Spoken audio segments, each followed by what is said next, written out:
The following is a production of DallasCowboys.com and the Dallas Cowboys Football Club. How about them Cowboys? Yeah! Go Cowboys! This is Girls Talk, Boys Talk, presented by Jigsaw Dating, preferred dating partner of the Dallas Cowboys, and broadcasting live from Dallas Cowboys World Headquarters at the Star. Now, your hosts, Jess Navarez, Aisha Morrison, Kelsey Charles, and Jane Slater. It's OG Thursday. We've got Kelsey Charles back in the house. It's so funny. You started traveling so much this year. I obviously had the situation with my mom, and we sort of had rotational shifts, not dissimilar from the Cowboys this year, where we've had to have, people step up. Haley has done an awesome job. I've loved having her on here, but good to get you and get a fresh voice back. You've got like 10 jobs. How have you been? I've been good. Getting the gang back together. It feels good. But I have been all over the place. So sorry, guys, but it's good to see all of y'all. So good to see you. We were talking about next man up and rotations and combo shifts. And Zach Martin, I was asking about this offensive line. And, they're playing very coy this week about who's playing on the left side and who plays on the right side. And if you're just getting up to speed, a lot of this necessitated by the fact that Tyron Smith is expected to play this weekend. And Terrence Steele went down at right tackle. And so we've sort of seen these nuggets drop this week that Tyron Smith could play right tackle, hasn't played it since his rookie season. Jason Peters played on the right side, hadn't done that since 2005 with the Buffalo Bills. Josh Ball, we weren't too thrilled with seeing, so much so that Jason Peters felt the need to go in there and play this position that he hadn't played in so many years. You've got Tyler Smith, who can play left tackle and left guard. Have I covered it all, ladies? Because there's a lot there. Connor McGovern. So they're sort of playing things close to the vest on this one. I went up to Zach Martin and I said, is it interesting to you that a couple of years ago when Tyron Smith went down, because there was so much continuity on this offensive line for so long, and guys weren't playing out of position, and there wasn't a lot of position flex until recent years that they started drafting that way, that you were reluctant to go to the left side because it was what? Because I wanted him to refresh my memory. And he said, well, there's different mechanics, there's different vision. It's actually easier to play right guard or right tackle versus right guard over to left guard or right tackle over to left tackle, because he says it's almost like it's opposite everything. Right. So everything that you would be dominant on one side is actually is different on the other side. Yeah. So I thought that was fascinating.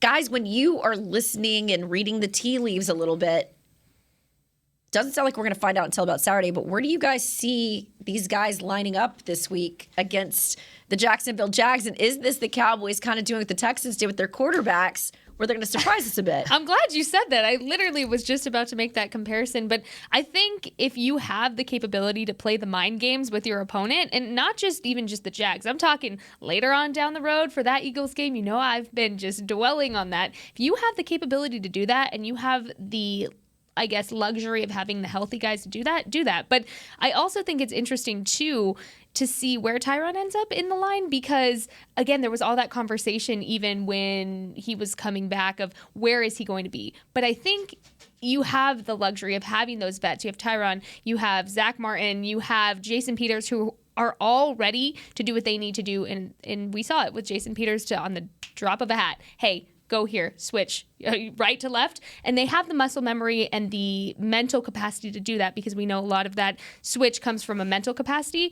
But I think it's going to be interesting and telling for Tyler Smith going forward in the future he has within the O-line, because just because he has been left tackle doesn't necessarily mean we won't see him in other places. So I think it's going to be interesting to see where the cards fall for him to find his more permanent spot. But if you have the capability to play mind games, please, Kellen Moore, I'm ready for it. I mean, I think it's interesting, too. Like, you talk a lot about how, I feel like, was it 2 years ago where we had how many combinations of O-line? Yeah. And everyone was, so excited about the fact that Zach Martin could move and do different things and play his old college position. And you think that's great. But then I think if you want to go back to like the Duke Manyweather conversations where you've got specialists, and O-line is all about continuity. So while it should be lauded to have a player that has that position flex, I also kind of view it as a little bit of a weakness when it does come to O-line, because they are, like you mentioned, Dane, kind of doing it out of necessity versus novelty. And I think that's something to be, cognizant of when we're having these conversations. Like, sure, could a Zach Martin play multiple positions? Can a Jason Peters? Can you take a Pro Bowl, guy like a Tyron Smith and ask him to do something like that? Yes. Do you want to? No. So, for me, when I talk about guys lining up in different positions, my goal is to get them back to their core position as quickly as possible. I'm not as excited and sorry to be that person about the concept of doing all these switches, because I think especially where this team is, they just got an icky game behind them. They need continuity, they need concrete, they need sure thing, especially as they build upon what they're going to have to end up doing in the postseason rather. Well, yeah, I mean, to piggyback off your point, the continuity is important, but I understand right now that they're just trying to figure out what's best right now, because you got a quarterback that got his thumb hit and his bicep hit last week, and you don't want that again, because if he goes down, he's done. Right. So whereas I totally get what you're saying, and schematically and with the position, it's right. You're right that they're flipping things, and that could change. I don't know how well he plays Tyron does at right tackle. However, going into this next stretch of the season, you need your best 5 out there. Right. And so right now I just think, and shout out to Tyron for even being open as old as not old, but as much of a senior. Seasoned. I'm triggered by that. Elder statesman. Seasoned. To be a veteran in this game and to be open to even doing that, because Zach Martin, last time he was asked to move. So just for him to come in and be open to that, you also don't get an addition this late like this typically. So a lot of the shuffling is you haven't had this luxury all season to figure out this. So they got to get it figured out now. If it is the time, this is the only time right now before you go play Philly and try to finish out this season and go strong into the playoffs. I wouldn't be surprised if we saw some of the stuff that we saw against the Houston Texans, where it's a lot of in-game, kind of what we've seen with the defensive line in the past, where you sort of your work, because Jason Peters, hasn't started an entire game this season. Tyron Smith hasn't started an entire game since he came back. And remember, I had told you guys, I dropped it last week, you'll see Tyron Smith likely in this Jags game, but possibly in a rotational role. So I could see them sort of rotating, maybe even on just that right side. You keep Connor McGovern and you keep Connor McGovern and you keep Tyler Smith where they're at on the left side. But at that right side, maybe we see all 3 of those guys rotating at that right spot to sort of backfill the absence of Terrence Steele. I just think it's fascinating that we're talking about Terrence Steele feeling so irreplaceable. Because he is. Because this offseason, he's been great, dude. I'll never forget listening to these guys at Combine and the love affair that the staff had, and even his agent, Eric Burthart, being like, they love him, Jane. They love him. And all of us are going, really? And we just watched on one play, Dak throws an interception, they get hands on him, and that prompted a guy like Jason Peters to be like, I got to get in this game and help him out, and that resulted in a 98-yard drive and a score to win this one. So that is what I'm keeping an eye on in this game. And like I said, you bring it up, I love that they're finally playing coy about this. And we've only seen one padded practice this week on Thursday. Remember, he kept saying it's all going to be based on practice. I kept looking over there. They're hiding the offensive linemen. We're not seeing them do much. It's likely that this is going to leak probably on Saturday, but I don't anticipate it leaking sooner than that. I think and even if you try to trip up some of these, not saying that I did, but even Clarence admitted that he was trying to. These guys are being real careful. We had Bridget Condon from the NFL Network. She's got this game on Sunday, and I had her here at the Star with me, and I pulled her over to ask some questions of Zach Martin, and she said the question was, getting Tyron Smith back, what does he add? And he thought he said, where's he at? And he got real defensive, tightened up. And he goes, I can't say that. And I just thought that was so funny, because it was almost like everyone's on high alert, don't leak this. You can hear Mike McCarthy in their heads. This reminds me of when he first came to the team and he stripped the numbers from the blue and white scrimmage, and everyone's like, who are we even watching? Big football guy move. That's, I swear to you, they're in the meeting rooms being like, don't you even don't give this away. And I kind of love it. I do too. Although I will say that, man, I think that's how Mike kind of got off on the wrong foot with some of us, because Bobby Belt and I were covering that for NFL Network, and Bobby's tracking so and so's in black socks, so and so's in this, because we were trying to figure out who's, and then the broadcast that covers this game found out literally at the last minute that this was happening. And can you imagine calling a game and not seeing who's out there? These guys, I mean, it was maddening. And that was at AT&T Stadium. Yep. So that was a maddening first start for Mike and the media. When we're like, Jason Garrett just showed us everything. Like, I don't get it. I don't understand. It was a moment in time for sure. Well, and I think them being coy too kind of says the writing on the wall is we're going to play around a little bit with what we have and then potentially work up to what their steady O-line is going to look like going into the Eagles game and then, more importantly, the postseason, because they're in a position now where they just need to win this weekend. And there's multiple playoff scenarios that we'll talk about, but to get their playoff berth. Well, and I think when you're in that position, you have the luxury of doing the on-the-job training, if you will. But this is not a team to be slept on, and I just want to throw that out there. Remember, we went down some of their opponents, and we'll break down Jacksonville later in the show. We talked about this yesterday.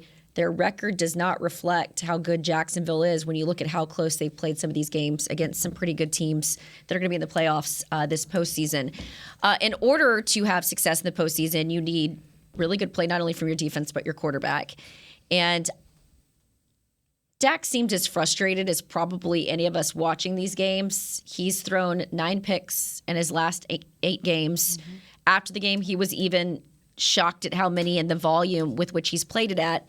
And today he was asked about that a little bit. And, I thought he brought up a good point.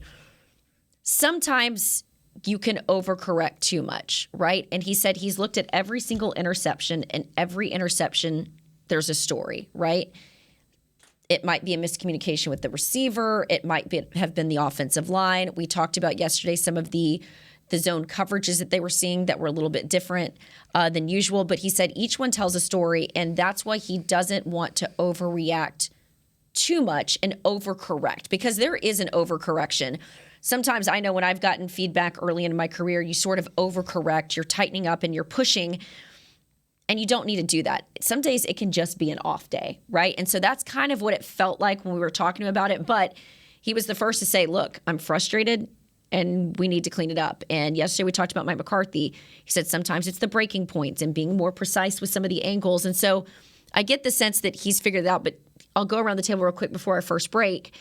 Are you guys at all concerned about the volume of interceptions in recent weeks? And can you make sense of them? Well, I was concerned, but then, like Dak said, when you're going back and watching the games, there's context to the interceptions. I would say like 2 or 3 are on him, I guess. But there's a reason for everything, especially with the quarterback position. There's a lot of trickle-down effect. So I like that response from him. I'm hoping that sometimes the interceptions right before the second half, though, have been killers. And they are definitely able to come back from that, but I don't want him to lose the aggressiveness, because we've talked about for years, a lot of people felt like Dak played more conservative and you wanted him to throw the ball more. And now that he's gained that aggressiveness, you just talked to us about that. Like, you don't want to kill us or kill the aggressiveness. So I'm glad that he's aware and he's looking at everything contextually. I'm not as worried about it, but it is something, especially before the second half, that I believe has kind of shifted the tide at the end of the half. And so hopefully that's something he corrects, knowing where he is in the game and just what to do in those situations to avoid those turnovers going into the half. My short answer to your question is yes. Yes, okay, or you can do that, or that. I don't give short answers, so let me clarify. Or yes. My point that I think that I really am honing into is what you just mentioned, is he's taken a second to look into and really dive into each and every one of them. They each have a story. And I think the qualitative side of this commentary is important, because not all of them are on him. And I think that you have to take accountability, whether you're the receiver, whether you're Dak. Yes, ma'am. I think you also need to look at if he's throwing into tight coverage. He's 66.9% with completions for the season. He's top 10 in the league right now. Stats are amazing, but, I think it's still not good enough for what he expects of himself, what he can do, and what I think he's going to do. So for me, no, I'm not okay with where it is, but I do feel like I am pleased with the accountability, with the assessment, and I do think he's capable of making the recovery. And I like what you mentioned where he's like, I can't dwell on it. I have to just assess and move on and be surgical about it, because football is such a mental game. And a guy like that who's gone through something pretty traumatic, with his injuries and just the position he plays, the team he plays for, all of that, right? Like you just have to be matter of fact and have, a short-term memory loss and be like, yeah, that sucked and I'm not going to do that again. So I think for me, it's more of a trickle-down effect, and it starts at the top. And some people seem to forget Dak is not at the top, and so it starts with play calling. Kellen Moore, how is that going to be assessed fairly is it setting Dak up for success? Is he throwing into tight coverage a little too much? Is there too many screens? Is the run game not being established enough? So I think it starts there, and then you take the accountability. Dak, which he always has done. I think he has always done a very impeccable job of doing that.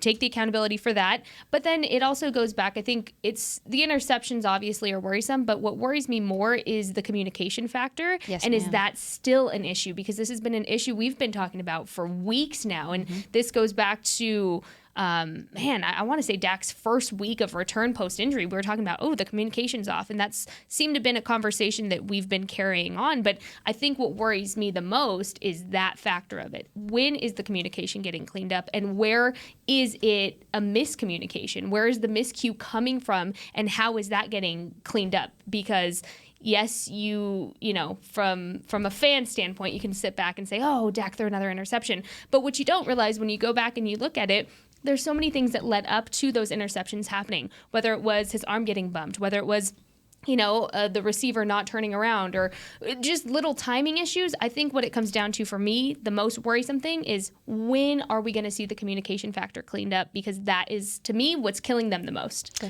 Yeah, I think when I look at Dak Prescott, I think sometimes he tries to be a little Patrick Mahomes and extend the plays, right? But like today, he said, I need to sometimes throw the ball away a little bit more. And he also was asked, are you going to use your legs a little bit more to give this offense a little bit more of a layer that we've seen in the past that I think he was a dual threat quarterback early in his career. Although I have to say, every time I see him run, I'm like, I know, don't do it, PTSD. right? Yeah. You gotta do but it. when I talk about the Patrick Mahomes thing, I say that respectfully in the sense that Patrick is able to extend some of those plays and sort of play street ball because he has a Travis Kelce. And Dak doesn't really have that right now. Now, I'm not going to sit here and anoint T.Y. Hilton as that guy, but I do think that T.Y. has been through enough offensive coordinators. He's played in enough postseason games. He's got enough of that speed to get ahead of the ball, because I feel like he's either been throwing behind or throwing ahead of some of his guys. They're just not getting in the right place. I think having T.Y., whether he scores a touchdown for you this season, period, I think at least helps you convert on first downs, on some of those third downs, a guy that's got speed and allows you to stretch the field a little bit more, which is what you haven't really had. And I think what I've noticed with these wide receivers, I don't know about you guys, once one of them starts to pop off, you start to see the other guys. And so I just think you need almost like, what do you call it? I don't watch a lot of NASCAR and stuff. Like a pace car, right? Oh, yeah. I think you kind of need T.Y. I'm like, or so CD in a game to sort of be your pace car. Yeah, Where do we get these analogies they do from? this thing where they like drag off each other's energy, and it's like they do. I'm sorry, I'm a nerd out, but I don't even know the full terminology. But yes, it is something like and that. I felt like that's what Amari Cooper did when he was 100%. here, right? And so when people are trying to say, what's this thing missing? Yeah, It's that. But I noticed after CD had that big game against the Packers, then it was Michael Gallup had that 2-touchdown game. I don't think. Did CD have a touchdown in that 2-touchdown Michael Gallup game? I can't remember or not. But I felt like CD at least was making big plays, and that allowed Michael Gallup to have the game. And I think when you had Amari Cooper here as sort of your pace car, that's why we were talking 3 1,000-yard receivers. Yeah, but to your point about some of the scramble drill and all that stuff, like that's something that I can wholeheartedly say that I felt like this team has lacked this season when Dak was scrambling. That's been one of Dak's best abilities to me, is his escapability and throwing on the run, and we've seen him make big plays in the past with that. To add to your point, I'm hoping that T.Y. comes in and is one of those guys that scrambles back to the ball, keeps fighting because Michael Gallup gets it. A lot of those guys get it, but just to consistently have it, it's a will thing, and it definitely is it's an awareness thing to know, hey, that play's broken down already. Let me go fight back to the ball for my quarterback and help him out. And it's something I'm looking forward to. That's huge. And I don't think we should sleep on that component that he could potentially bring to the table. I think a Jason Peters, like we've seen, is he going to be an every down guy? Is he going to be a consistent starter? Like, no, but let's not downplay the value that a guy like that has brought. Like, I don't think we're going to have a Dontari Poe situation on our hands with T.Y. I think he can serve as that pace car, or at least the guy that has been there that can help be a mentor. Because again, like 88 is doing great, right? But like he doesn't have as many skins on the wall, and it is what it is. Like he will one day, but he doesn't right now. So I think there's value. And I think, again, going back to T.Y. before we take this break, Jazz is in my ear. We've got to take a break. I hear you, girl. I think what stands out to me is his postseason experience. Right. The fact that when we were talking to Dak today, and I was even talking to T.Y. said the one thing that he's just getting his hands around is Cowboys speak. Because, and I asked Zeke, explain that to me. Zeke's like, we're all running the same stuff. Like, you can look at this team and they're running the same. But what we might call this thing, somewhere else is calling this thing. So he's just getting his mind wrapped around that. But kudos to him. If he's able to come in here on Monday, run a few routes after literally helping his kids out with carpool and football practice and start against the Jags, and then you have him really ready to go against the Eagles and in the postseason, I think that's huge. All right, we're taking our first break. Micah Parsons had all of those comments about MVP. He claims he was short-clipped. Here's why I believe him on the other side of this one. This is Girls Talk, Boys Talk, brought to you by Jigsaw Dating, the official dating partner of the Dallas Cowboys.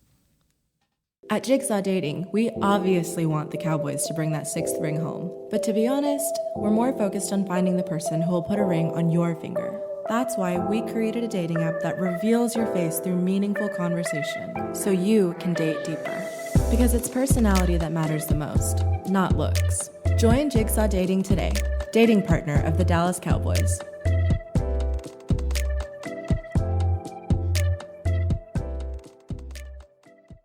All right, Pepsi-loving football fans, it's time we had a lesson in trash talk. And I'm not talking about that stuff that happens on the field. What I'm talking about is trash, and it's the only thing that belongs in your garbage can. No, recycling might not be as thrilling as converting a 4th and long, but next time you're thinking about throwing that Pepsi Zero Sugar bottle away, just cap it back up and pretend you're down by 6 with the recycling bin wide open. Know the difference? Make a difference. Be a team player and recycle. Visit PepsiTrashTalk.com to learn more. I'm Dak Prescott, quarterback of the Dallas Cowboys. And they snap it to Prescott, who looks right. It's not there. He escapes left. He'll run for a first down. Just like football, when it comes to crypto, it's important to have a team you can trust. With blockchain.com, I know I'm in good hands. Since 2011, they've been trusted by millions around the world to buy, sell, and trade cryptocurrency. Prescott's going to run this himself. Run it up the middle, and he scores. Whether you're new to crypto or an active trader, they've got you covered. What are you waiting for? Get started at blockchain.com.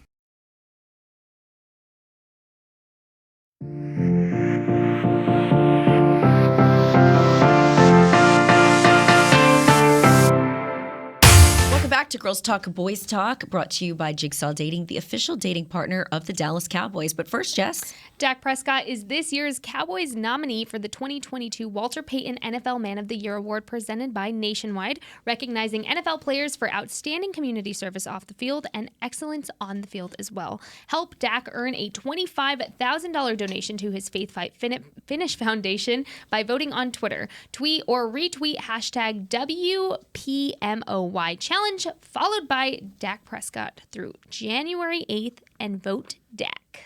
All right, Micah Parsons. Micah. I love that Micah always has a strong opinion. When there's blowback, he stands behind it. We don't typically see that these days. He feels a little old school in that respect. But if you didn't catch it, he went on the Von Miller podcast, and he said a lot of things. And I always love Micah's mind. I mean, this guy truly loves the game of football, studies it a lot. He's got a lot of hot takes on it. But they were debating MVP and whether Jalen Hurts deserved it. And a lot of people took his hesitation, pause, questioning whether Jalen did, whether it was Jalen or the system, and they ran with it. If you just Google it right now, you know, there's an article in SB Nation, Jalen Hurts is worthy of the MVP, regardless of what Micah Parsons says. It's too much. Jordan Mailata of the Eagles was talking about the fact he needed to focus on who they were playing this week. So we asked Micah Parsons about this. We've got a clip, but he did say, what do you think about the feedback you've gotten so far? And he said, I'm sure they hate me.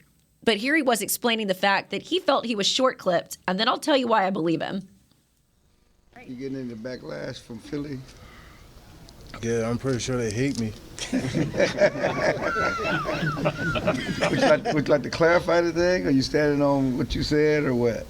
I'll always stand on, you got to stand on everything you say just as a man.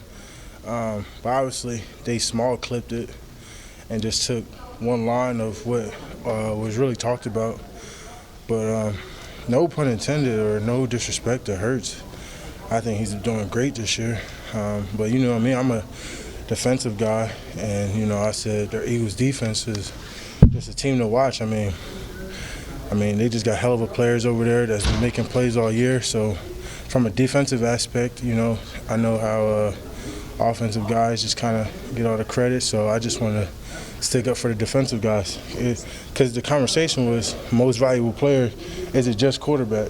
And sometimes I say, well, I know a couple defensive guys that deserve to be in that conversation, or even other positions, So, even receivers. Look at what Tyreek Hill's doing this year. So it's nothing towards no quarterbacks or anything like that. It's about most valuable player and what people bring to their team. That's all the conversation was about. So that's just where I stand on it. Okay, so I don't know about you guys. This is why I have a strong, and I feel funny saying this because we have a podcast, but the reason why I don't go on a lot of podcasts is in the past I've gotten myself in trouble. Not myself getting myself in trouble. I'm having a conversation that has nuance to it. There's context that is important. Even this is why I hate Twitter sometimes, and we go in the locker room or we get a soundbite. Sometimes it's not just the first sentence or two that makes 140 characters on your show. You need to give it a little bit more time to breathe. And so he felt he was short-clipped, but he literally said exactly what he was saying there to us on this podcast. But everyone ran with this thing and made it a deal.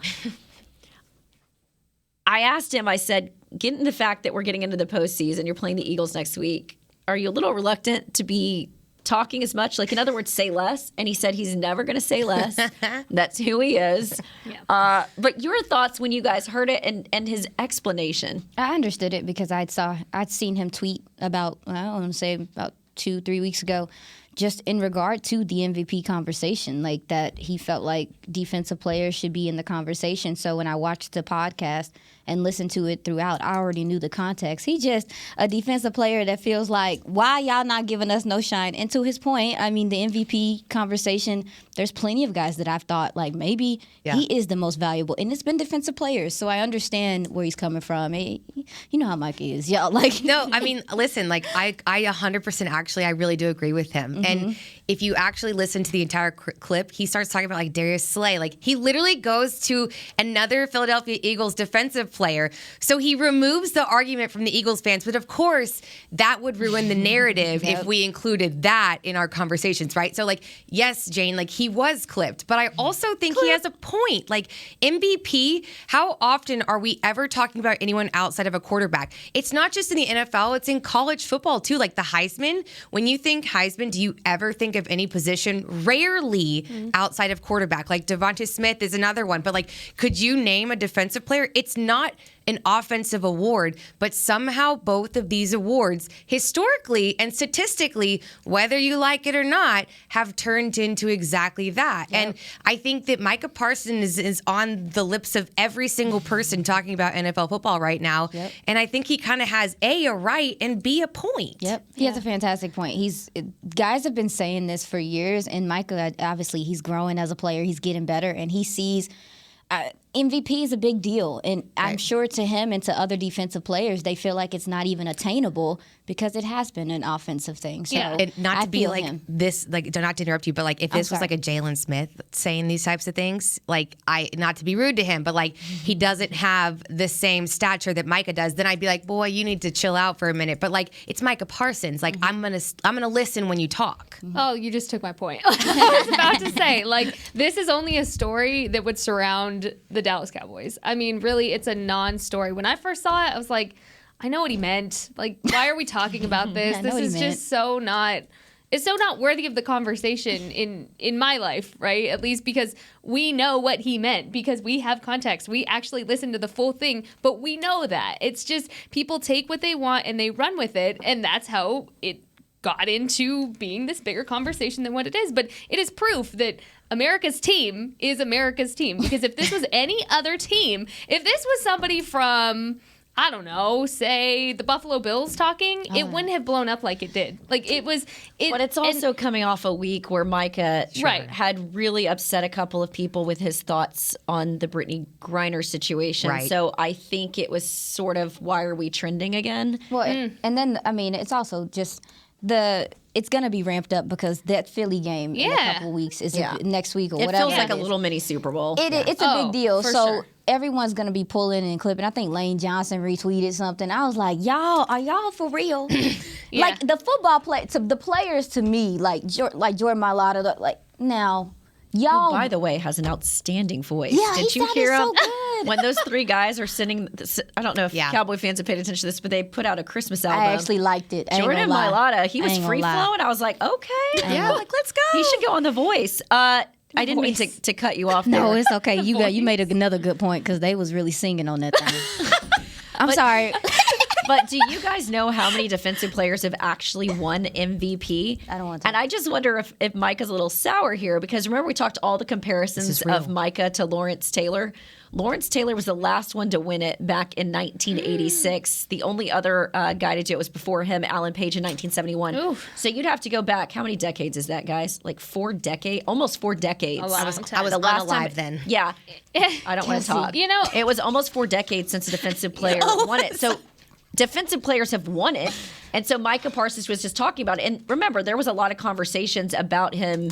You know, it was like, he got Rookie of the Year last year, Defensive Rookie of the Year, and he was up for Defensive Player of the Year. But he's also, I see, there are some odds out there. We can't talk about odds in a lot of places, but there are some people that have put him in the conversation now way down the list. I think Jalen Hurts has made a hell of a case. Yeah. Because I think you could argue, and I think that's where people were getting in the weeds, was some of the conversation was also, you know, is it system or is it Jalen Hurts? But you could talk to a lot of people. What you're seeing from Jalen Hurts is so different than what he was doing even last year. And so that's why a lot of people, even though, yes, you've seen some great defensive play, I think having a guy like A.J. Brown has really helped this offense this year. Jalen Hurts has had a lot to do with extending the plays. What he's able to do is he's just so elusive when you watch some of these games. And to finish the whole conversation around like MVP and when I said about the Heisman, I just looked up the Heisman. The only primarily defensive player to win the award was Charles Woodson. Not So wild. like that again, like you can have your opinions about Micah. You can say like, hey man, maybe you shouldn't talk so much. Whatever you want to say, like there is merit to the core of his argument about those kind of awards. Let's kick that around real quick. Again, I'm throwing this off topic for you guys, and so if you don't want to jump in, that's fine. I just feel like, yes, a defensive player can make a big impact, and you could argue, I would say last year when you had DeMarcus Lawrence out and a rookie and Micah Parsons coming in and doing what he did last year to give this team one of the best defenses they've ever had, I think he made a strong case last year. But when you look at the quarterback, you are responsible so much for not only leadership, but you're having to communicate with so many different position groups. If you have a bad game, on some levels, your defense can bail you out. But if your quarterback is not playing well, that really hurts your season. Oh, yeah. Like, and we've seen it with good teams. Like, we've seen it in the past. I'm trying to think one that comes to mind right now where you've kind of had a trash quarterback, but the rest of the team is winning despite you. Does anyone have a good one for me? I have one. Oh, I might think I'm not gonna say Flacco. I'm not gonna say trash, but I mean Jimmy Garoppolo has never been a guy that's gonna toss the ball around and do a whole bunch of stuff. But you pair him with a great run game and a bomb defense that gives him short fields, gets him turnovers, plays physical.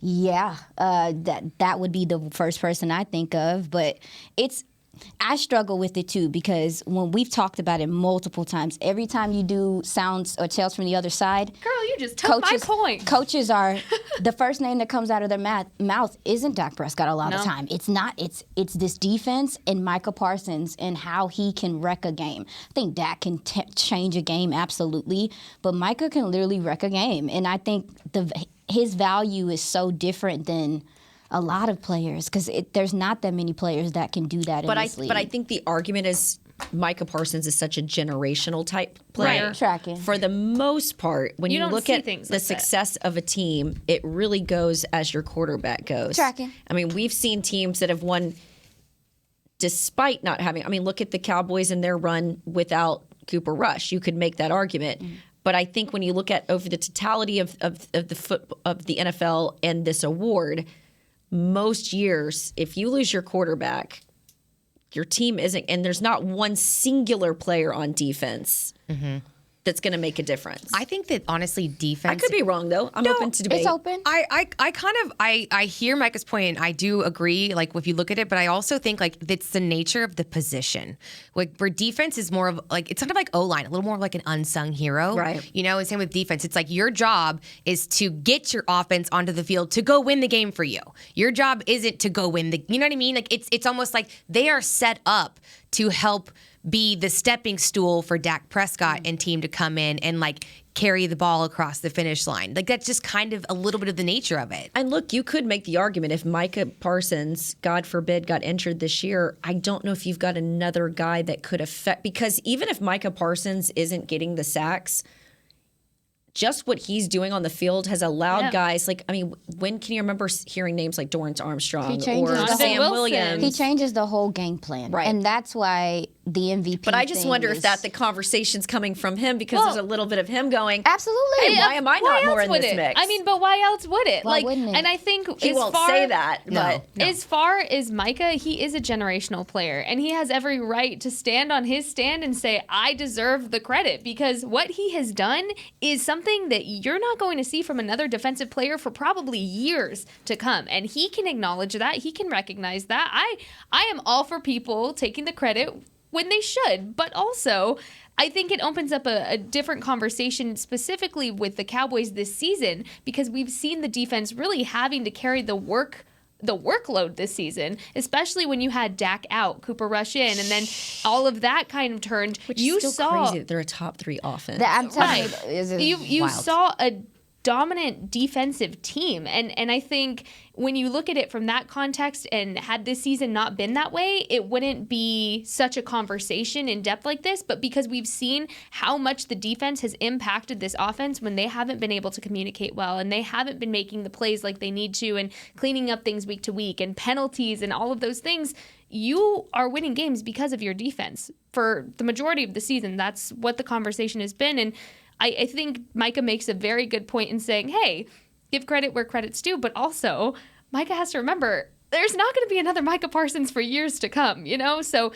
it's interesting, and yes, I'm not taking anything away from what Dak Prescott does for this team or any quarterback in this league, because obviously there's a reason your quarterback shines, but he has a great point. I just think, he's also forgetting he's a very special kind of player that you're not going to see the magnitude of that for probably years down the road. I mean, when was the last time we heard that? In the 90s, in the 80s?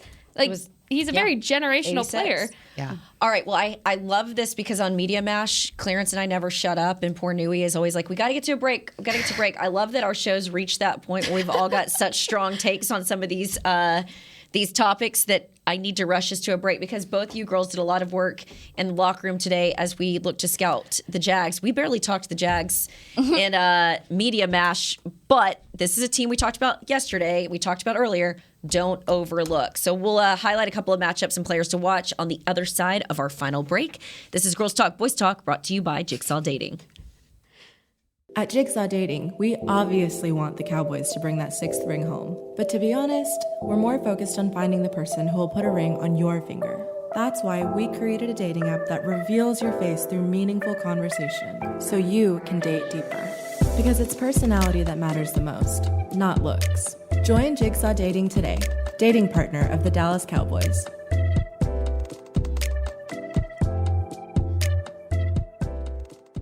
All right, Pepsi-loving football fans, it's time we had a lesson in trash talk. And I'm not talking about that stuff that happens on the field. What I'm talking about is trash, and it's the only thing that belongs in your garbage can. Now, recycling might not be as thrilling as converting a 4th and long, but next time you're thinking about throwing that Pepsi Zero Sugar bottle away, just cap it back up and pretend you're down by 6 with the recycling bin wide open. Know the difference? Make a difference. Be a team player and recycle. Visit PepsiTrashTalk.com to learn more. With Smoothie King's original Angel Food and new Angel Food Slim without added sugar, you no longer have to choose between treating yourself and hitting your goals this summer. You don't have to choose between great taste and feeling great. Because at Smoothie King, every blend is made with whole fruits and no syrups, so you can satisfy your cravings without compromise. The only choice you will need to make is which one is best for you. Try our classic Angel Food or the new Angel Food Slim, blended without added sugar. Smoothie King, rule the day.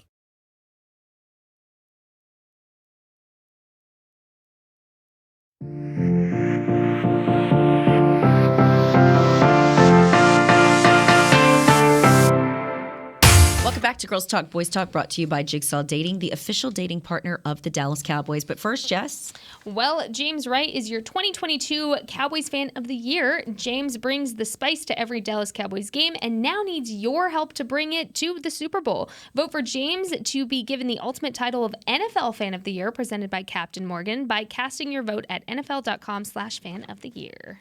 All right, Jess, let's start with you. You were in the locker room today scouting the Jacksonville Jags, sort of talking to some of these players about some of the favorable matchups. What did you glean?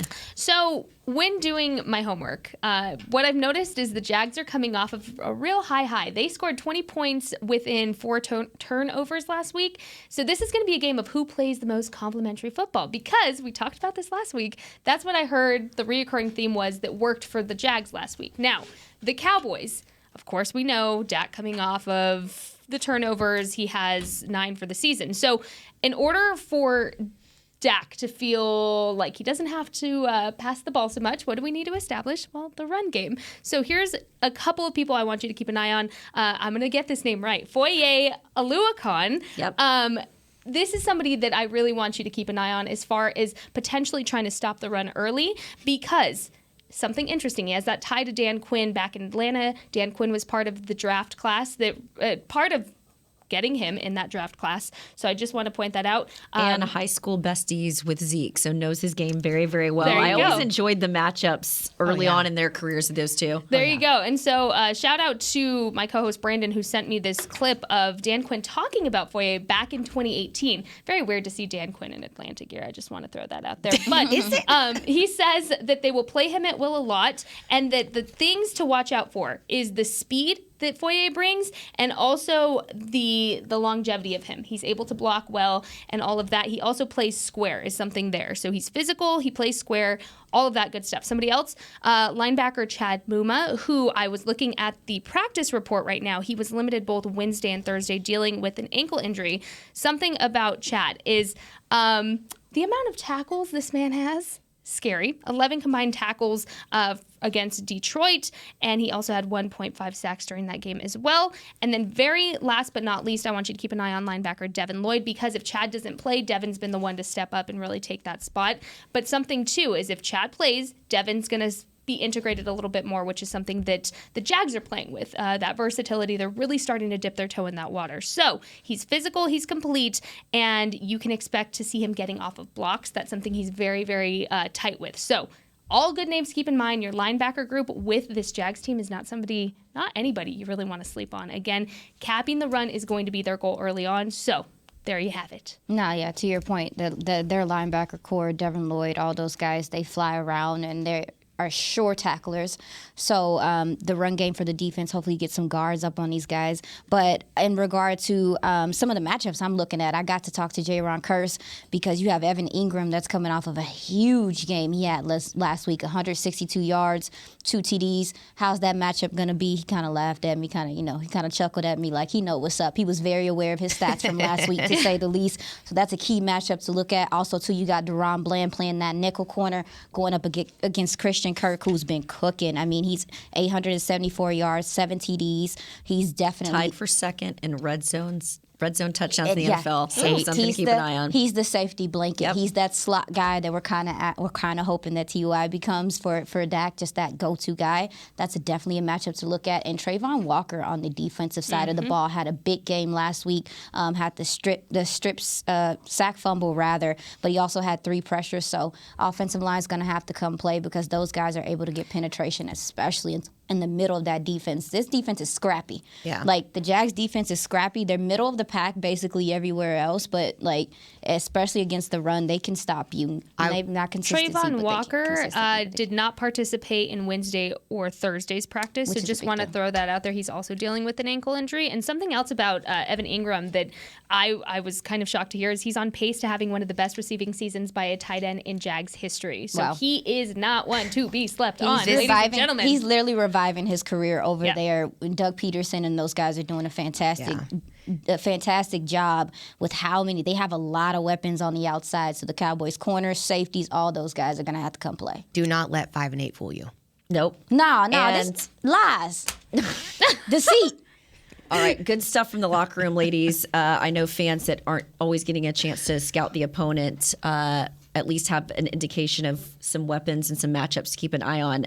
So real quick, I know this is where we start talking playoff scenarios. It's my least favorite part of my job because it's complicated every week. So the simplest way for the Cowboys to get to the postseason is win against the Jags. If that doesn't happen, if Dallas gets a tie plus New York or Washington does not end in a tie is one way. If Dallas ties plus Seattle loses or ties, they can get in. If Seattle loses plus Detroit loses or ties, they can get in. And if Seattle loses and Washington loses, they can get in. So the easiest ways, Dallas win or Seattle loses and Washington loses. Those are your playoff scenarios. Mike McCarthy and the team not talking about it till they get to 11. Let's hope they're talking about that. And we are talking about that next week on Girls Talk, Boys Talk. We will see you next time. Kelsey, great seeing your smiling face. I will see you guys again next week, too. Whoop, whoop. Bye, guys. This has been a production of DallasCowboys.com and the Dallas Cowboys Football Club. How about this, Cowboys? Yeah!